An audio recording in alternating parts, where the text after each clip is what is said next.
Advocate D Suresh കുമാറിലേക്ക് CPM പ്രതിനിധി. Advocate D Suresh Kumar, കേട്ടല്ലോ ഇപ്പോൾ കരയോഗം പ്രതിനിധി, അതായത് പ്രതിഷേധിച്ച് പ്രമേയം പാസാക്കിയ കരയോഗത്തിന്റെ പ്രതിനിധിയാണ് ഇപ്പോൾ പ്രതികരിച്ചിരിക്കുന്നത്.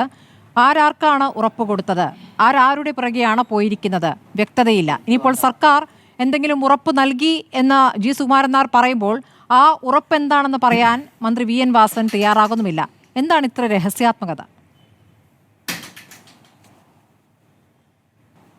നോക്കൂ, ഇതിനകത്ത് രഹസ്യാത്മകത ഉണ്ട് എന്നുള്ളത് നിങ്ങളുടെ വിശേഷണമാണ്. ഞാനിതിൻ്റെ ആമുഖമായ ഒരു കാര്യം പറയാം. ബഹുമാന്യനായ NSSൻ്റെ ജനറൽ സെക്രട്ടറി അദ്ദേഹം ദേശീയ മാധ്യമത്തിന് നൽകിയ ആ ഒരു അദ്ദേഹത്തിൻ്റെ സ്റ്റേറ്റ്മെൻറ്റ് ഇപ്പോൾ എല്ലാ പത്രമാധ്യമങ്ങളിലൂടെയും കേരളം ഇതിനോടകം തന്നെ വായിച്ചതാണ്.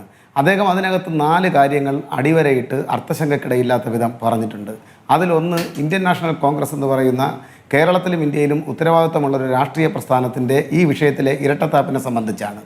2 എന്ന് പറയുന്നത്, ഭാരതീയ ജനതാ പാർട്ടി, കേന്ദ്രം ഭരിക്കുന്ന, കേന്ദ്രത്തിൻ്റെ ഭരണത്തിന് നേതൃത്വം നൽകുന്ന ഭാരതീയ ജനതാ പാർട്ടി ഈ വിഷയത്തിൽ കാണിച്ച അങ്ങേയറ്റത്തെ ചതിയാണ്, സമീപനം ചതിയായിരുന്നു എന്നുള്ളത് അടിവരയിട്ട് അദ്ദേഹം പറയുന്നുണ്ട്. അതിനകത്ത് കേന്ദ്രമന്ത്രി മഹാനാമജപ ഘോഷയാത്ര അഭിസംബോധന ചെയ്തുകൊണ്ട് ആചാരം സംരക്ഷിക്കുന്നതിന് വേണ്ടി കേന്ദ്ര സർക്കാർ നിയമം കൊണ്ടുവരുമെന്ന് അന്ന് നാമജപ ഘോഷയാത്രയിൽ പങ്കെടുത്ത വിശ്വാസികളെ പറഞ്ഞ് വിശ്വസിപ്പിച്ചതാണ്. നാളിതുവരെയായി അതിനുവേണ്ടി ഒരു ചെറു വിരലനക്കാൻ അവർ കഴിഞ്ഞിട്ടില്ല എന്ന് മാത്രമല്ല, ഈ ആളുകളെ അങ്ങേയറ്റം വഞ്ചനാപരമായി സമീപിക്കുന്ന ഒരു രീതിയാണ് അവർ തുടർന്നു പോകുന്നത്. 3ാമത്തെ കാര്യം എന്ന് പറയുന്നത്, ഇടതുപക്ഷ ജനാധിപത്യ മുന്നണി സർക്കാരുമായി ബന്ധപ്പെട്ടതാണ്. സർക്കാർ പമ്പയിൽ നടത്തിയിട്ടുള്ള ഈ അയ്യപ്പ സംഗമം, ആ സംഗമം എന്ന് പറയുന്നത് അതിൻ്റെ ഉദ്ദേശശുദ്ധിയെ സംബന്ധിച്ച് വളരെ വ്യക്തമായി മനസ്സിലാക്കുകയും കൃത്യമായ ക്ലാരിഫിക്കേഷൻ, ഞാൻ അതിൻ്റെ വിശദാംശങ്ങളിലേക്ക് കടക്കാൻ ആഗ്രഹിക്കുന്നില്ല, കൃത്യമായ ക്ലാരിഫിക്കേഷൻ അദ്ദേഹം മാധ്യമങ്ങളിലൂടെ പകർന്നു നൽകിയിട്ടുണ്ട്. അവിടെ ഉണ്ടാവേണ്ടുന്ന വികസനത്തെ സംബന്ധിച്ച്, ആ വികസനം ഏത് രൂപത്തിൽ നടക്കണം എന്നതിനെ സംബന്ധിച്ച് അടിവരയിട്ട്, ഞാൻ ആവർത്തിക്കുന്നില്ല, അടിവരയിട്ട് അദ്ദേഹം പ്രതിപാദിച്ചിട്ടുണ്ട്. 4ാമത്തെ കാര്യം ഈ പഴയ ചരിത്രമാണ്. സ്ത്രീ പ്രവേശനവുമായി ബന്ധപ്പെട്ടുണ്ടായിട്ടുള്ള, യുവതീ പ്രവേശനവുമായി ബന്ധപ്പെട്ടുണ്ടായിട്ടുള്ള പ്രശ്നത്തെ സംബന്ധിച്ചാണ് അദ്ദേഹം സൂചിപ്പിച്ചത്. അതിനകത്ത് അദ്ദേഹം വളരെ കൃത്യതയോടുകൂടി കേരളത്തിലെ വിശ്വാസികൾക്ക്, മലയാളികൾക്ക് മനസ്സിലാകുന്ന നിലയിൽ, ഇവിടുത്തെ മതനിരപേക്ഷതയെ, ജനാധിപത്യത്തെ സ്നേഹിക്കുന്ന ആളുകൾക്ക് മനസ്സിലാകുന്ന നിലയിൽ ഉത്തരവാദിത്തപ്പെട്ട ഒരു സംഘടനയുടെ സംസ്ഥാന ജനറൽ സെക്രട്ടറി എന്നുള്ള നിലയിൽ വളരെ കൃത്യമായി അദ്ദേഹം പറഞ്ഞിട്ടുണ്ട്. സർക്കാർ അന്ന് നടത്തിയിട്ടുള്ളത് കോടതിയുടെ ഇടപെടലിൻ്റെ ഭാഗമായിട്ടുള്ള ഒരു നടപടിയാണ്. ആ നടപടിയിൽ ചിലപ്പോൾ ഏറ്റക്കുറച്ചിലുകളോ കുറവുകളോ ഉണ്ടായെന്നിരിക്കാം. അത് അദ്ദേഹം പറഞ്ഞതല്ല, ഇത് ഞാൻ പറയുന്നതാണ്.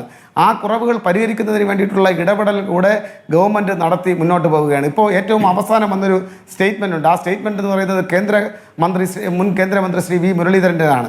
അദ്ദേഹം പറഞ്ഞത് എന്താണ്? ആചാര സംരക്ഷണ നിയമം കൊണ്ടുവരാൻ കഴിയാത്തത് കോടതിക്ക് മുന്നിലിരിക്കുന്ന കേസായതുകൊണ്ടാണ്, ബഹുമാനപ്പെട്ട സുപ്രീം കോടതിയുടെ മുമ്പാകെ ഇരിക്കുന്ന കേസായതുകൊണ്ടാണ്. ഇത് മറ്റുള്ളവർക്ക് ബാധകമല്ലേ?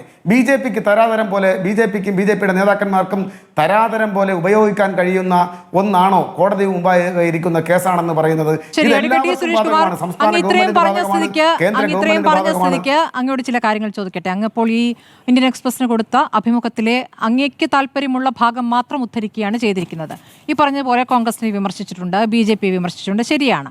അപ്പോൾ ഭരിക്കുന്നവരുമായി ബന്ധപ്പെട്ടാണ് അതാണ് ക്ലിയർ ചെയ്യുന്നത്. അഡ്വക്കേറ്റ് സുരേഷ് കുമാർ, ഞാൻ ക്ലിയർ ചെയ്യുകയാണ്. ഞാൻ പറഞ്ഞത് പൂർത്തിയാക്കട്ടെ ശ്രീ സുരേഷ് കുമാർ. അതിൽ അഭിമുഖത്തിൽ ഒരു ഭാഗത്തിൽ പറയുന്നു, സർക്കാരിൽ നിന്നും കൃത്യമായ ഉറപ്പ് ലഭിച്ചിരിക്കുന്നു, ആചാര സംരക്ഷണ കാര്യത്തിൽ ഉറപ്പ് ലഭിച്ചിരിക്കുന്നു എന്നുള്ളതാണ്. അങ്ങനെ ഉറപ്പ് ലഭിച്ചിരിക്കുന്നത് മുഖ്യമന്ത്രിയുടെ നിർദ്ദേശത്തിൽ VN വാസവനിൽ നിന്നാണ് ആ ഉറപ്പ് ലഭിച്ചിരിക്കുന്നത് എന്നുകൂടി ആ അഭിമുഖത്തിൽ പറയുന്നുണ്ട്. എന്നിട്ട് മന്ത്രി VN വാസവനോട് മാധ്യമങ്ങൾ ചോദിക്കുകയാണ്, ഉറപ്പ് കൊടുത്തിട്ടുണ്ടോ? ഒന്നും പറയുന്നില്ല, അതേക്കുറിച്ച് മിണ്ടുന്നില്ല. അതാണ് ഞാൻ ചോദിക്കുന്നത്, ഇതിൽ വ്യക്തത വേണ്ടേ? അങ്ങ് പറഞ്ഞ ഒരു കാര്യം ശരിയാണ്, ഭരിക്കുന്ന അന്ന് BJP പറഞ്ഞതാണ്, വേണമെങ്കിൽ വേണ്ടി വന്നാൽ നിയമനിർമ്മാണം എന്ന് പറഞ്ഞിട്ടുണ്ട്. ഇന്നിപ്പോൾ പറഞ്ഞിട്ടില്ല എന്നൊക്കെ ചിലർ പറയുന്നുണ്ട്. കോടതിയിലിരിക്കുന്ന കേസാണെന്നും പറയുന്നുണ്ട്. അത് ഇപ്പോൾ കേന്ദ്രം ഭരിക്കുന്നവരാണ്, BJP അല്ലേ? ഈ പ്രതിപക്ഷം ഇപ്പോൾ നിങ്ങൾക്ക് എന്തുറപ്പാണ് നൽകുക? ഇവിടെ CPM ഭരിക്കുന്നു, അവിടെ BJP ഭരിക്കുന്നു. പ്രതിപക്ഷം നിങ്ങൾക്ക് എന്തുറപ്പ് നൽകുമെന്നാണ്? പ്രതിപക്ഷത്തിൽ നിന്ന് നിങ്ങൾ എന്താണ് ഈ ഘട്ടത്തിൽ പ്രതീക്ഷിക്കുന്നത്?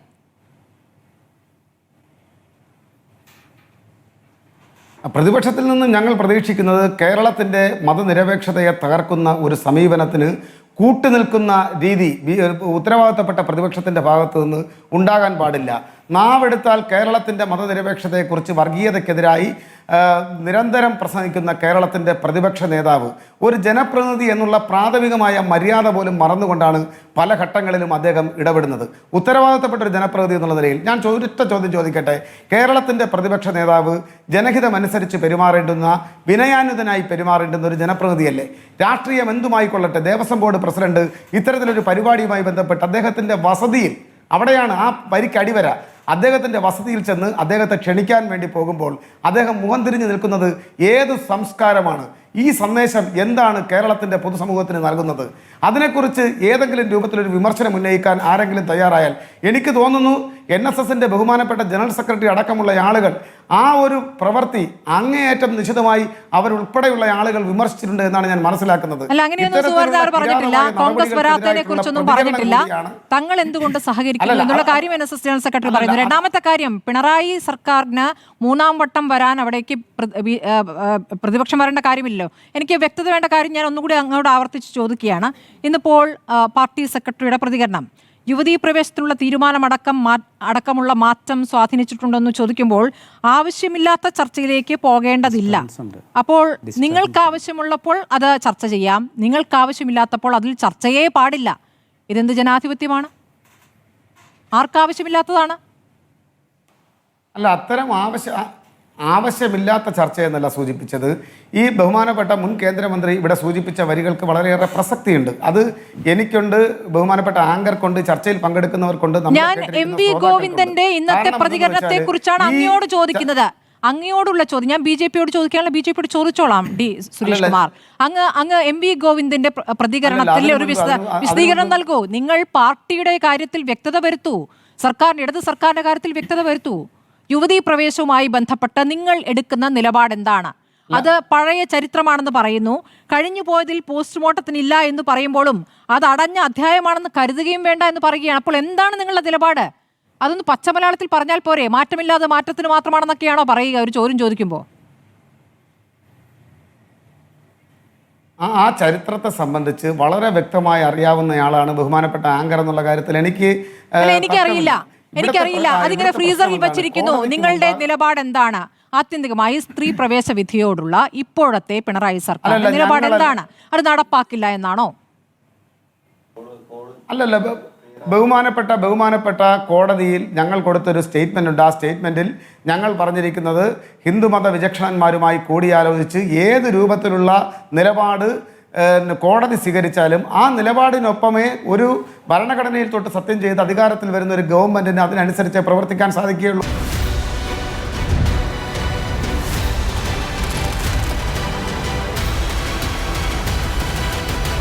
ഡിബേറ്റ് വിത്ത് സ്മൃതി പരുത്തിക്കാട്.